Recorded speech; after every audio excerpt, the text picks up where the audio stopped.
the unanimous declaration of the working class patriots of the United States of America.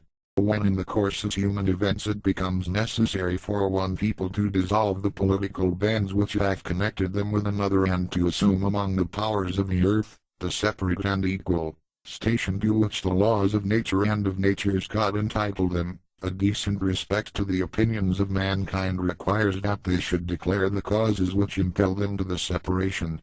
We hold these truths to be self-evident, that all men are created equal, that they are endowed by their Creator with certain unalienable rights, that among these are life, liberty and the pursuit of happiness, that to secure these rights, governments are instituted among men, deriving their just powers from the consent of the governed, that whenever any form of government becomes destructive of these ends, it is the right of the people to alter or to abolish it, and to institute new government, laying its foundation on such principles and organizing its powers in such form as to them shall seem most likely to affect their safety and happiness. Prudence, indeed, will dictate that governments long established should not be changed for light and transient causes, and accordingly all experience hath shown that mankind are more disposed to suffer, while evils are sufferable, than to right themselves by abolishing the forms to which they are accustomed.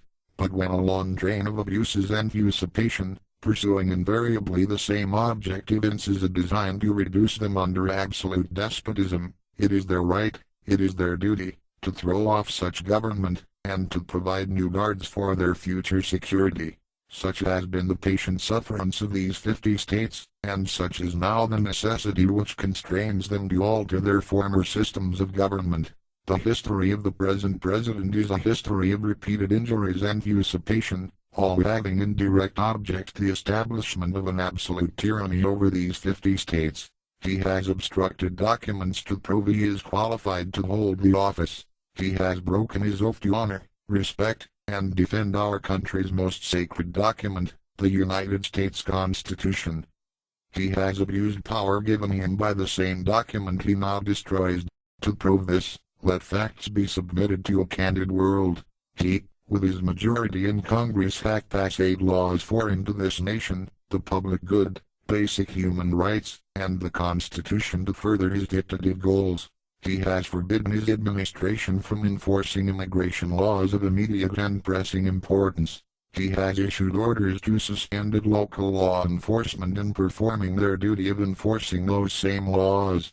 He leaves our borders open to terrorists, drug gangs, and criminals, uses our tax dollars, over $300 billion a year, to give aid and comfort to these people, drawing them here by the millions at a time of hardship, leaving these 50 states exposed to all the dangers of invasion from without. He, with his representatives, hath passed aid cap and trade laws that have no fact and based on fraud alone, destroy the 50 states' industry and economy, put great hardship on the people, formidable to globalist tyrants only.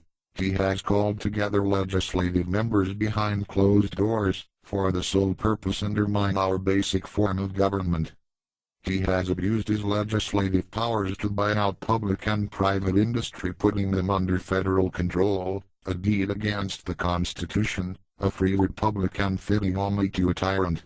He has refused payment on loans unconstitutionally given to banks, causing those banks to default, giving federal control into the banking industry, overstepping his constitutional authority, and all business ethics an act of a criminal. He has made industry heads dependent on his will alone for the tenure of their offices, and the amount and payment of their salaries.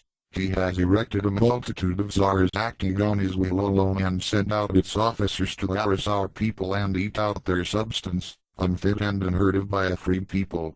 He has established a terrorist list and labeled anyone using their basic rights, speaking out on his Marxist policies, or honoring this nation's doctrines, as a terrorist, and marked them traitor to this country. He has set up the website whitehouse.flag.com. A place good Obama worshipping sheep can turn in one's not following his global religion. The act of a fascist dictator not seen since Adolf Hitler. He has rendered the military an arm of the banking elite, using them to establish dictative government where the citizens live in fear, ran by criminal tyrants in countries we have no interest or reason being.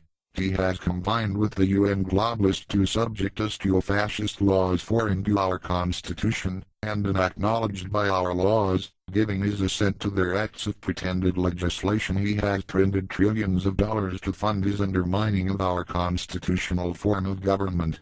He did so without anything of value to back it up. Our dollar becomes worthless and our whole economy collapses. A treasonous deed that can only end in tokenomic ruin. He, with his representatives, have, while showing complete contempt for our Constitution, imposed government health care to install a welfare mindset in all people, taking our right of say in all matters, giving the government the power of life and death over all without our consent. His corruption has put another 17% of private industry under his control, imposing $250,000 fines and long prison sentences to anyone challenging his iron fist rule. For establishing therein a federal government, enlarging its powers so as to render it an instrument for introducing the same absolute rule as that of Hitler's Germany. For taking away our charters, abolishing the free system of laws, shutting down our Constitution and altering fundamentally the forms of our governments. The act of only one raised a communist, schooled a communist, and whose circle of friends are communist or communist, KGB trained, murdering, bombing, college professors, for dictating to our legislatures behind closed doors legislate by his will alone, ignoring the consent of the governed. He has plundered our earnings, ravaged our rights, destroyed our life, and done pissed us off. He is at this time planning a large army of his private mercenaries to complete the works of death, desolation, and tyranny, already begun with circumstances of cruelty and perfidy paralleled in 1930s Germany. Without elections or congressional appointment, he has excited communist insurrections amongst us, and has endeavored to bring on the inhabitants of our nation a renewed division of the races, religions, parties, and classes to hide his socialist goals, destruction of all our rights and liberties. An act of the arrogant criminal who has hijacked our government. In every stage of these oppressions we petition for redress in both humble and radical terms. Our repeated petitions have been answered only by repeated injury of our basic rights, thus marked by every act which may define a corrupt power-hungry dictator, and is unfit to be the ruler of a free people. We, therefore, the undersigned people of the 50 states of America, with the support of the U.S. Constitution, its Bill of Rights, the Declaration of Independence, and that we are damn sick of being shit on by this small-minded tyrant, in the name of these 50 states, solemnly publish and declare, that these 50 states are, and of right ought to be free and independent states, that they are absolved from all allegiance to the now disbanded, disbarred, disorganized, dishonest, now disinfected, federal government, and that all political connection between the free 50 states and the treasonous shard, posing as American leaders, is and ought to be totally dissolved. All state citizens now in any branch of U.S. service shall be sent to his home state with all weapon, tank, plane, nuclear ordnance, ships, subs, ammunitions, along any and all government-issued geared